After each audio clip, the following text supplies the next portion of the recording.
Atiku dawo dawo, in Atiku yayi fitowa PDP shi zamu yi zaba. Najeriya ƙasar mu ta gado, Baba Atiku dawo dawo. In Atiku yayi fitowa PDP shi zamu yi zaba.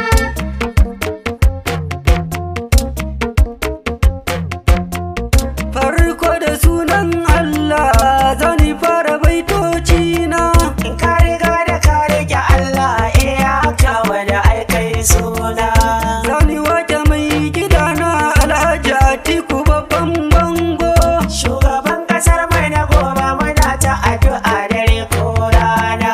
Gaskiyar ku ne yara na addu'a ba za mu bari mai ba. Najeriya ƙasar mu ta gado, Baba Atiku dawo dawo. In Atiku yayi fitowa PDP shi zamu yi zaba. Dogaran ka sarki Allah Atiku lokacin ka yayi isowa. Dawo gare mu Baba Atiku, APC za ta yi halakarwa. Gaskiyar ku ne yara na an yi gudun da ba tserewa. Mun dawo ka yau dawowa, Baba Atiku kai maka zaba. Ka tsaya a jam'iyyar ka ta PDP kai za mu yi zaba. Najeriya ƙasar mu ta gado, Baba Atiku dawo dawo. In Atiku yayi fitowa PDP shi zamu yi zaba.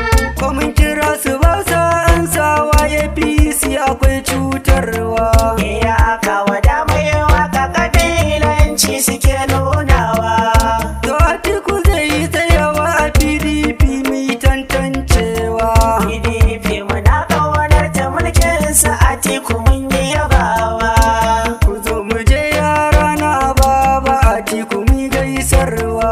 Najeriya ƙasar mu ta gado, Baba Atiku dawo dawo. In Atiku yayi fitowa PDP shi zamu yi zaba. Dawo Atiku al'ummar Najeriya kai za mu yi zaba. APC za ta kashe al'ummar ƙasa da tsada baba. Dawo Atiku amsa kiran al'ummar ka ba za mu guje ba. Matasan ƙasa ba aiki, Atiku babanmu bai sani ba. Je gare shi za na faɗi mai takararsa ba zai fasa ba. Najeriya ƙasar mu ta gado, Baba Atiku dawo dawo. In Atiku yayi fitowa PDP shi zamu yi zaba.